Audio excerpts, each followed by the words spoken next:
বিসমিল্লাহির রহমানির রহিম। সুপ্রিয় শিক্ষার্থীরা, কেমন আছো সবাই? আশা করি আল্লাহর অশেষ রহমতে সবাই ভালো আছো। আমি জান্নাতুল নাইম চৌধুরী, প্রভাষক, অর্থনীতি বিভাগ, সরকারি হাজী মোহাম্মদ মহসিন কলেজ, চট্টগ্রাম।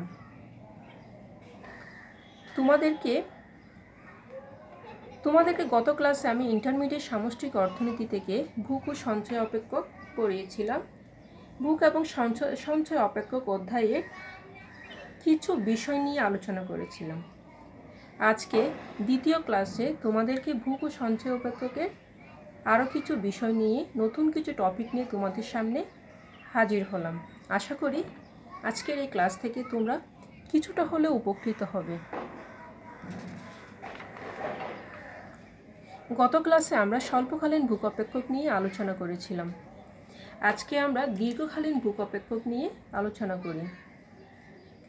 দীর্ঘকালীন ভূক অপেক্ষক বলতে আমরা কি বুঝি?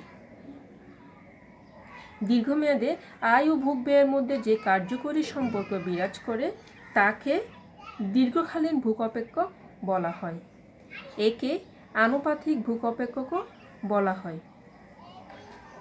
এখানে উল্লেখ্য হচ্ছে, দীর্ঘমেয়াদ বলতে অর্থনীতিতে কোনো দীর্ঘ সময়কে বোঝায় না। অর্থনীতিতে দীর্ঘমেয়াদ বলতে এমন একটি সময়কে বোঝায় যে সময়ে কোনো স্থির উপাদান থাকে না, অর্থাৎ সকল উপাদান পরিবর্তনশীল। যখন সকল উপাদান পরিবর্তনশীল থাকবে তখন সেই সময়টাকে বলা হচ্ছে অর্থনীতিতে দীর্ঘমেয়াদ। দীর্ঘমেয়াদে কোনো স্থির ভূক তথা স্বয়ংভূত ভূক থাকে না। এক্ষেত্রে আয় শূন্য হলে ভোগ ব্যয় শূন্য হয়। দীর্ঘমেয়াদে ভূক অপেক্ষককে যদি আমরা নিম্নরূপ সমীকরণের সাহায্যে প্রকাশ করি, দেখো একটা সমীকরণের রূপ দিলে আমরা পাই দীর্ঘমেয়াদী ভূক অপেক্ষক সি সমান বি ওয়াই। এখানে সি হচ্ছে ভূক, বি হচ্ছে প্রান্তিক ভূক প্রবণতা, আর ওয়াই হচ্ছে আয়। এই সমীকরণটাতে যদি আমরা একটা কাল্পনিক সংখ্যা বসাই, একটা সমীকরণ নির্ণয় করি, সেক্ষেত্রে আমরা পাই সি সমান 0.5 ওয়াই। এখন এই কাল্পনিক সমীকরণ থেকে আমরা একটা সূচি তৈরি করতে পারবো। দেখো তোমরা, আমরা দুইটা কলাম নিলাম, একটা কলামে রাখলাম ওয়াই, একটা কলামে সি।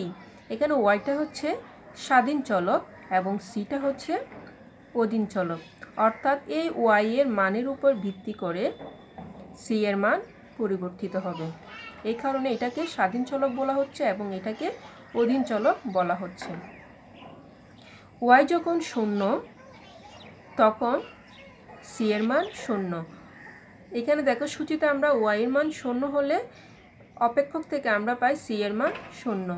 ওয়াই এর মান যদি আমরা 100 বসাই তখন সি এর মান পাই 50। ওয়াই এর মান যদি 200 বসাই সেক্ষেত্রে আমরা সি এর মান পাচ্ছি 100।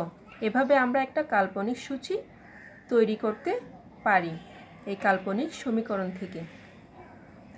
দেখো এখন এই সূচিটাকে যদি আমরা চিত্রে রূপান্তর করি, সেক্ষেত্রে আমরা একটা দীর্ঘকালীন ভূক রেখা পাবো। দেখো এখানে চিত্রে ভূমি এবং লম্ব অক্ষে যথাক্রমে আমরা আয় এবং ভূক দেখালাম। এখানে সি সমান 0.5 ওয়াই, এটা হচ্ছে দীর্ঘকালীন একটা ভূক রেখা যেটা মূল বিন্দু থেকে উঠেছে এবং বাম থেকে ডানে ঊর্ধ্বগামী। আয় যখন 0 তখন ভোগ ব্যয় 0, এটা আমরা এখানে মূল বিন্দু দ্বারা দেখালাম। আয় যখন 100 হয় তখন ব্যক্তির ভোগ ব্যয় হচ্ছে 50। এই দুটা বিন্দুকে আমরা ভোগ অপেক্ষকে বা ভোগ রেখার মধ্যে এ বিন্দু দ্বারা নির্দেশ করলাম।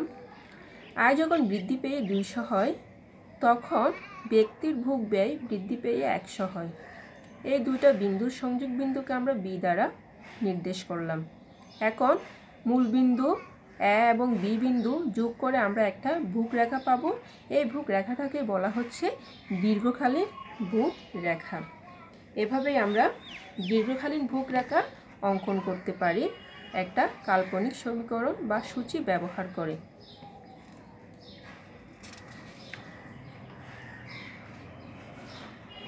এখন আসো দীর্ঘমেয়াদী ভূ অপেক্ষকের বৈশিষ্ট্য নিয়ে কিছু আমরা আলোচনা করি।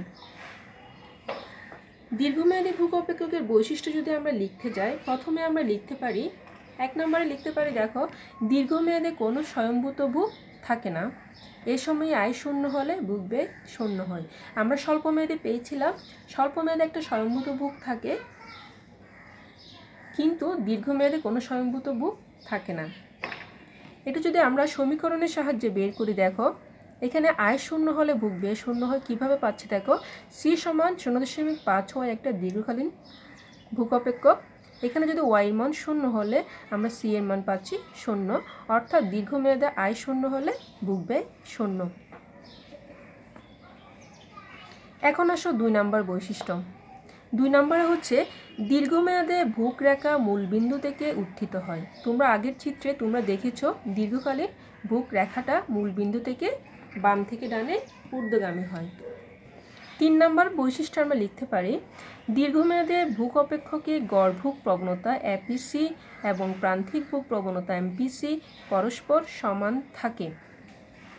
কিভাবে দেখো, দীর্ঘকালীন ভূ অপেক্ষক হচ্ছে সি সমান 0.5 ওয়াই হলে আমরা এপিসি পাচ্ছি। এপিসি নির্ণয়ের সূত্র হচ্ছে ভূকে যদি আমরা আই দিয়ে ওয়াই দিয়ে ভাগ করি, অর্থাৎ সিকে ওয়াই দিয়ে ভাগ করলে আমরা এপিসি পাবো। এখানে সি এর মান হচ্ছে 0.5 ওয়াই ডিভাইড বাই ওয়াই সমান আমরা পাচ্ছি 0.5। এটা হচ্ছে এপিসি এর মান। এখন যদি আমরা এমপিসি বের করি, তাহলে আমরা পাচ্ছি এমপিসি নির্ণয়ের সূত্র হচ্ছে ডিসি বাই ডিওয়াই, অর্থাৎ এই বুক সমীকরণটাকে যদি ওয়াই এর সাপেক্ষে ডিফারেন্সিয়েট করি তাহলে আমরা এমপিসি পাবো। তাহলে এটাকে যদি আমরা ওয়াই এর সাপেক্ষে ডিফারেন্সিয়েশন করি তাহলে আমরা পাচ্ছি 0.5। সুতরাং আমরা দেখতে পাচ্ছি এপিসি এবং এমপিসি এর মান সমান। সুতরাং আমরা বলতে পারি এপিসি সমান এমপিসি, অর্থাৎ দীর্ঘমেয়াদী ভূ অপেক্ষকে গড় ভূ প্রবণতা এবং প্রান্তিক ভূ প্রবণতা পরস্পর সমান হয়। 4 নম্বর বৈশিষ্ট্য আসো দীর্ঘকালীন ভূ অপেক্ষকের ক্ষেত্রে আয়ের যে কোনো স্তরে, অর্থাৎ আয় বাড়লে বা কমলে এপিসি এবং এমপিসি উভয়ই স্থির থাকে। অর্থাৎ দীর্ঘকালীন ভূ অপেক্ষকে আয় বাড়লে বা কমলে এমপিসি এবং এমপিসি এর কোনো পরিবর্তন হয় না। এই দুটো সবসময় স্থির থাকে, দুটো সবসময় সমান হবে। 5 নম্বর দেখো, দীর্ঘমেয়াদে এপিসি স্থির থাকে বলে তাকে আনুপাতিক ভূ অপেক্ষক বলা হয়। অর্থাৎ দীর্ঘমেয়াদী গড় ভূ প্রবণতা স্থির থাকে বলে দীর্ঘমেয়াদী ভূ অপেক্ষককে আমরা আনুপাতিক ভূ অপেক্ষক বলতে পারি।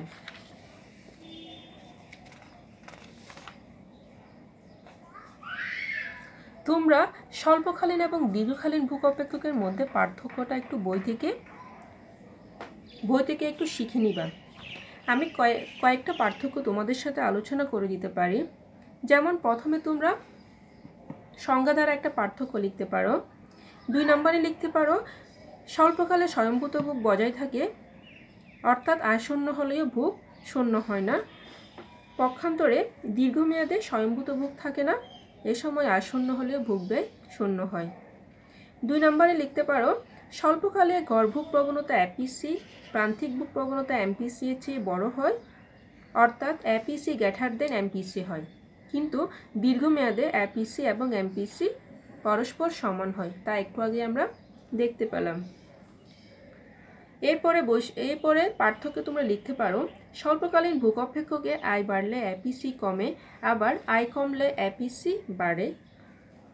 পক্ষান্তরে দীর্ঘকালীন ভূ অপেক্ষকে আয় বাড়লে বা কমলে উভয় ক্ষেত্রে এপিসি স্থির থাকে। তারপর স্বল্পকালীন ভূরেখা মূল বিন্দুর উপর থেকে উৎপত্তি হয়, পক্ষান্তরে দীর্ঘমেয়াদী ভূরেখা হচ্ছে মূল বিন্দু থেকে উৎপত্তি হয়। এভাবে তোমরা পার্থক্যগুলো নিজেদের মতো করে শিখে নিবা। আসো এর পরের টপিকে, তোমাদেরকে এখন গড় ভূ প্রবণতা বা এপিসি নিয়ে একটু আলোচনা করি। গড় ভূ প্রবণতা বা এপিসি কি? কিনসীয় ধারণা মতে মানুষের ভোগ নির্ভর করে তার আয়ের উপর। অর্থাৎ কিন্স মনে করে মানুষের ভোগ ব্যয় তার আয়ের উপর নির্ভরশীল। অর্থাৎ আয় বাড়লে ভোগ ব্যয় বাড়ে, আবার আয় কমলে ভোগ ব্যয় কমে। এমত অবস্থায় মোট ভোগ ব্যয়কে মোট আয় দ্বারা ভাগ করলে গড় ভোগ প্রবণতা বা এপিসি পাওয়া যায়। অর্থাৎ কোনো নির্দিষ্ট আয় স্তরে ভোগ ব্যয় ও আয়ের অনুপাতকে গড় ভোগ প্রবণতা বলা হয়। এখন আমরা দেখো এখানে স্বল্পকালীন ভোগ অপেক্ষক এবং দীর্ঘকালীন ভোগ অপেক্ষকের মাধ্যমে আমরা এপিসি নির্ণয় করে তোমাদেরকে দেখাবো। আমরা একটা নিলাম স্বল্পকালীন ভোগ অপেক্ষক সি সমান এ প্লাস বিওয়াই, যেখান থেকে আমরা এপিসি পাচ্ছি। এপিসি নির্ণয় সূত্র হচ্ছে ভোগ ব্যয়কে আমরা ওয়াই দ্বারা ভাগ করব। এ প্লাস বিওয়াইকে ওয়াই দিয়ে ভাগ করলে আমরা পাচ্ছি এ বাই ওয়াই প্লাস বি। এখন যদি আমরা দীর্ঘমেয়াদী বা দীর্ঘকালীন ভোগ অপেক্ষক হিসাব করি, সেক্ষেত্রে আমরা সি সমান বিওয়াই সমীকরণ থেকে এপিসি পাচ্ছি সি বাই ওয়াই সমান বিওয়াই বাই ওয়াই সমান বি। এখানে আমরা দেখতে পাচ্ছি স্বল্পকালীন ভোগ অপেক্ষকে এ বাই ওয়াই অংশটা বেশি দীর্ঘকালীন ভোগ অপেক্ষকে চেয়ে।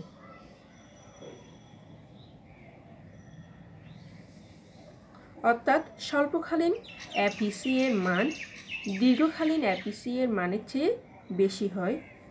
অর্থাৎ স্বল্পকালীন এপিসি গ্রেটার দেন দীর্ঘকালীন এপিসি হয়।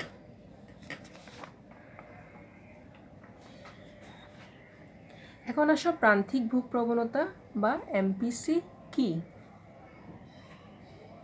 কিন্সীয় ধারণা মতে আয়ের সাথে ভোগ ব্যয়ের ধনাত্মক সম্পর্ক বিদ্যমান। অর্থাৎ আয় বাড়লে ভোগ ব্যয় বাড়ে এবং আয় কমলে ভোগ ব্যয় কমে। তবে আয় যে হারে বাড়ে ভোগ ব্যয় সে হারে বাড়ে না, তার চেয়ে কম হারে বাড়ে। আয়ের পরিবর্তনের ফলে ভোগ ব্যয়ের যে পরিবর্তন হয় তার অনুপাতকে প্রান্তিক ভোগ প্রবণতা বলা হয়। অর্থাৎ আয়ের যে পরিবর্তন হয় সেটার উপর ভিত্তি করে ভোগ ব্যয়ের যে পরিবর্তন হয় শুধুমাত্র তার অনুপাতকে বলা হচ্ছে প্রান্তিক ভোগ প্রবণতা। এখন দেখো আমরা স্বল্পকালীন ভোগ অপেক্ষক এবং দীর্ঘকালীন ভোগ অপেক্ষকের মাধ্যমে আমরা প্রান্তিক ভোগ প্রবণতা বের করে তোমাদেরকে দেখাবো।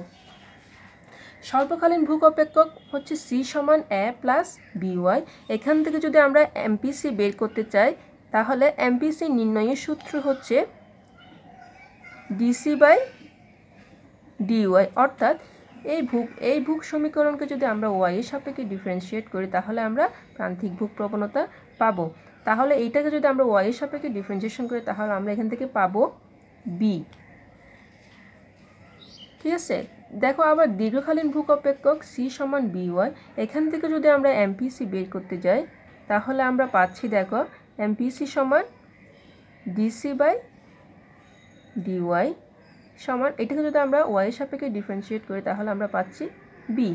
সুতরাং আমরা দেখতে পাচ্ছি দেখো এমপিসি এর বেলায় স্বল্পকালীন ভোগ অপেক্ষক থেকে যে এমপিসি আমরা পাই এবং দীর্ঘকালীন ভোগ অপেক্ষক থেকে যে এমপিসি পাই দুইটার মানই সমান। সুতরাং আমরা বলতে পারি স্বল্পকালীন ভোগ অপেক্ষকের এমপিসি এবং দীর্ঘকালীন ভোগ অপেক্ষকের এমপিসি দুটাই সমান হয়। এখন চিত্রের সাহায্যে আসো আমরা একটু এপিসি এবং এমপিসি ধারণাটা একটু আলোচনা করি। চিত্রে দেখো ক চিত্রে আমরা ভূমি এবং লম্ব অক্ষে যথাক্রমে আয় এবং ভোগ ব্যয় ধরলাম। এখানে সি সমান এ প্লাস বিওয়াই রেখাটা হচ্ছে স্বল্পকালীন ভোগ রেখা নির্দেশ করে এবং এই মূল বিন্দু থেকে উত্থিত বাম থেকে ডানে এই রেখাটা হচ্ছে 45 ডিগ্রি রেখা নির্দেশ করে। এখান থেকে যদি আমরা এপিসি বের করতে চাই, এপিসি এর মান হচ্ছে, এপিসি বের করার সূত্র হচ্ছে সি বাই ওয়াই। অর্থাৎ আমরা যে বিন্দুতে বা যে আয়ে আমরা এপিসি বের করব সেখানে হচ্ছে আয় এবং ভোগ ব্যয়কে যদি আমরা আয় দিয়ে ভাগ করি সেক্ষেত্রে আমরা এপিসি পাবো। এখানে যদি আমরা এ বিন্দুর এপিসি বের করতে চাই সেক্ষেত্রে আমরা পাবো দেখো এখান থেকে এ থেকে এখান পর্যন্ত যে আয় সেটাকে এই যে ভোগ ব্যয় যেটা হচ্ছে OC সেটা দিয়ে যদি আমরা ভাগ করি তাহলে আমরা পাবো এপিসি। এমপিসি বের করার সূত্র হচ্ছে ভোগ ব্যয়ের পরিবর্তনকে যদি আমরা আয়ের পরিবর্তন দিয়ে ভাগ করি সেক্ষেত্রে আমরা এমপিসি পাবো। যেমন এখানে ডেল্টা সি এটা হচ্ছে ভোগ ব্যয়ের পরিবর্তন এবং ডেল্টা ওয়াই হচ্ছে আয়ের পরিবর্তন। Delta C by delta Y সমান হচ্ছে এমপিসি। এটা হচ্ছে খ চিত্রে দেখো আমরা দীর্ঘমেয়াদী ভোগ অপেক্ষক রেখা দেখালাম। এখানে দীর্ঘমেয়াদী ভোগ অপেক্ষক রেখা হচ্ছে সি সমান BY। এক্ষেত্রে এই রেখাটা মূল বিন্দু থেকে বাম থেকে ডানে ঊর্ধ্বগামী হয়। এখান থেকে আমরা এই রেখার যে কোনো বিন্দুতে এপিসি এবং এমপিসি দুইটাই সমান হবে।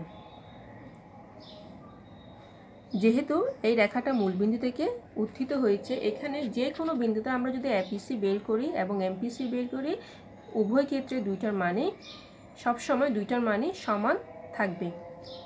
তোমরা বই থেকে এপিসি এবং এমপিসি সম্পর্কে আর একটু ডিটেলস ধারণা নিয়ে এই এপিসি এবং এমপিসি এর মধ্যে পার্থক্যটা শিখে নিবা।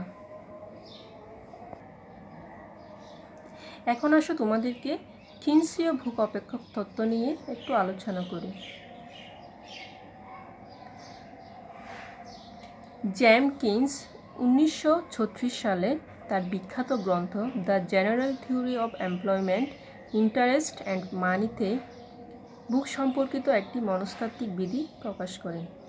এটাই কিনসীয় ভোগ অপেক্ষক তত্ত্ব নামে পরিচিত। এই তত্ত্বের মূল বক্তব্য হলো কিনসের মতে মানুষের ভোগ নির্ভর করে তার আয়ের উপর। আয় বাড়লে ভোগ ব্যয় বাড়ে, তবে আয় যে হারে বাড়ে ভোগ ব্যয় সেই হারে বাড়ে না, বরং তার চেয়ে কম হারে বাড়ে। অর্থাৎ বর্ধিত আয়ের সম্পূর্ণ অংশ ভোগের জন্য ব্যয় করে না, বরং একটি নির্দিষ্ট অংশ সঞ্চয় করে। কাজেই মানুষের আয় দুটি অংশে বিভক্ত হয়, যথা একটা হচ্ছে ভোগ ব্যয় এবং আরেকটা হচ্ছে সঞ্চয়। অর্থাৎ মানুষ যা আয় করে তার সবটুকু ব্যয় করে না, কিছুটা অংশ সঞ্চয় করে। তাহলে আয়টা দুই ভাগে বিভক্ত হয়ে যায় কিনসির মতে। এটা যদি আমরা সমীকরণের সাহায্যে লিখি তাহলে আমরা দেখতে পাচ্ছি ওয়াই সমান হচ্ছে সি প্লাস এস। এখানে ওয়াই হচ্ছে ব্যক্তির আয়, সি হচ্ছে ব্যক্তির ভোগ ব্যয় এবং এস হচ্ছে ব্যক্তির সঞ্চয়। এখান থেকে আমরা সঞ্চয় যদি বের করতে চাই তাহলে পাবো ওয়াই থেকে যদি আমরা সি বিয়োগ করি বা বাদ দিলে, অর্থাৎ আয় থেকে ভোগ ব্যয় বাদ দিলে আমরা পাবো সঞ্চয়। এই সমীকরণ থেকে যদি আমরা একটা সূচি তৈরি করতে চাই তাহলে দেখো এই আয় সমীকরণ বা সঞ্চয় সমীকরণ থেকে যদি আমরা একটা সূচিতে রূপ দিই সেখানে আমরা কি পাচ্ছি দেখো, ব্যক্তির আয় যখন 0 বা 0, ভোগ ব্যয় তখন 20 টাকা। সঞ্চয়, তাহলে এই 20টা সে কোত্থেকে ভোগ করবে, সেটা সে অন্য কোনো ব্যক্তির কাছ থেকে ধার নিবে, যেটাকে আমরা সঞ্চয়ের ক্ষেত্রে দেখাচ্ছি মাইনাস নেগেটিভ, ঠিক আছে, -20 টাকা। এখন ব্যক্তির আয় যদি 60 টাকা হয়, ভোগ ব্যয় তখন বৃদ্ধি পেয়ে হয় 70 টাকা, সঞ্চয় তখন হয় -10। অর্থাৎ সেই অতিরিক্ত 10 টাকা যেটা ভোগ করতেছে সেটা সে অন্য ব্যক্তির কাছ থেকে ধার নিয়ে বা অতীতের টাকা কোনোভাবে সে সঞ্চয় থেকে সে খরচ করবে। তাহলে এখন দেখো আয় যখন আরও বৃদ্ধি পেয়ে 120 টাকা হয়, ভোগ ব্যয় তখন হয় 120 টাকা। এখানে আমরা দেখতে পাচ্ছি আয় এবং ভোগ ব্যয় সমান, এক্ষেত্রে সঞ্চয় হবে 0। এইটাকেই বলা হচ্ছে ব্রেক ইভেন বিন্দু, যেখানে আয় এবং ভোগ ব্যয় সমান হয় এবং সঞ্চয় 0 হয়, সেই বিন্দুটাকে বলা হচ্ছে ব্রেক ইভেন বিন্দু। আয় যখন বৃদ্ধি পেয়ে 180 টাকা হয় তখন ভোগ ব্যয় বৃদ্ধি পেয়ে হয় 170 টাকা, তখন ব্যক্তির সঞ্চয় হয় 10 টাকা, অর্থাৎ সে অতিরিক্ত 10 টাকাটা সঞ্চয় করে।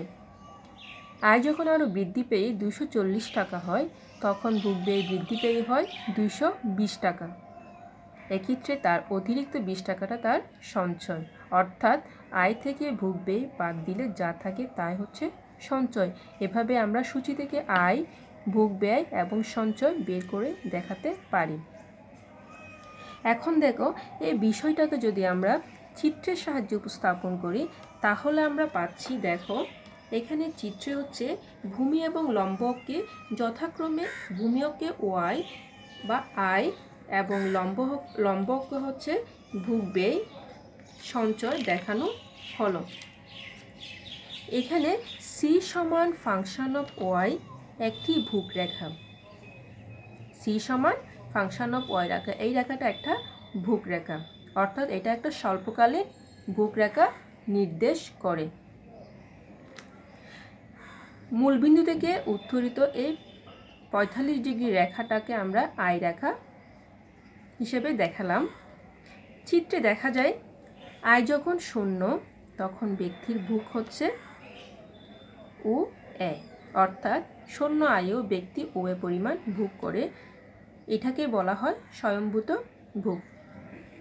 আয় বৃদ্ধি পেয়ে যখন y1 হয়, ভোগ ব্যয় হয় y1 a1, অর্থাৎ আয় বৃদ্ধি পেয়ে যখন ও y1 হয় তখন ভোগ ব্যয় বৃদ্ধি পেয়ে হয় y1 a1 পরিমাণ।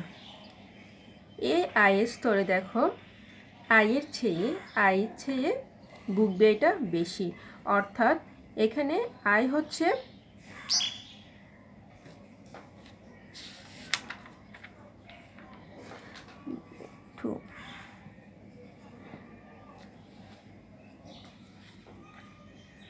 এখানে আয় হচ্ছে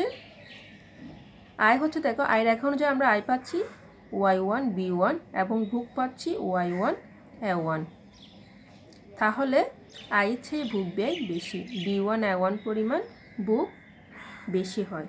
এটা হচ্ছে ঋণাত্মক সঞ্চয় হিসেবে পরিচিত, বা এটা ব্যক্তি অন্য ব্যক্তির কাছ থেকে ঋণ হিসেবে গ্রহণ করবে। আয় বৃদ্ধি পেয়ে যখন y2 হয় তখন আয় ও ভোগ ব্যয় পরস্পর সমান হয়, যা চিত্রে A2 বিন্দু দ্বারা দেখানো হলো। এখানে দেখো আয় রেখা এবং ভোগ ব্যয় রেখা পরস্পরকে ছেদ করে বিদায় এখানে আয় এবং ভোগ ব্যয় সমান হয়। এই বিন্দুটাকে A2 বিন্দুটাকে বলা হচ্ছে ব্রেক ইভেন বিন্দু। এখানে সঞ্চয় হচ্ছে 0। আবার যদি আয় y2 থেকে বৃদ্ধি পেয়ে y3 হয় তখন আমরা দেখতে পাচ্ছি y3 আয়ে ভোগ হচ্ছে ব্যক্তির ভোগ হচ্ছে b3 y3, কিন্তু ব্যক্তির আয় হচ্ছে a3 y3, অর্থাৎ আয় যে হারে বৃদ্ধি পেয়েছে, আয় যতটুকু বৃদ্ধি পেয়েছে ভোগ ততটুকু বৃদ্ধি পায়নি, তার চেয়ে কম বৃদ্ধি পেয়েছে। এই যে অতিরিক্ত আয় ভোগের চেয়ে যে, অর্থাৎ আয় থেকে যদি আমরা এই ভোগটা বাদ দিই, যেটা অবশিষ্ট থাকবে সেটাই হচ্ছে ব্যক্তির সঞ্চয়। এইভাবে আয় বৃদ্ধির সাথে সাথে সঞ্চয়ের পরিমাণ বাড়তে থাকে। এটাই হচ্ছে কিনসের ভোগ অপেক্ষক তথ্য নামে পরিচিত। আশা করি তোমরা এই তথ্যটা বই থেকে একটু ডিটেলস পড়ে নিবা এবং ভালো মতো শিখে নিবা। আজকে তাহলে এই পর্যন্তই, দেখা হবে আগামীতে নতুন কোনো টপিকস নিয়ে। সে পর্যন্ত সবাই ভালো থেকো, সুস্থ থেকো। আল্লাহ হাফেজ।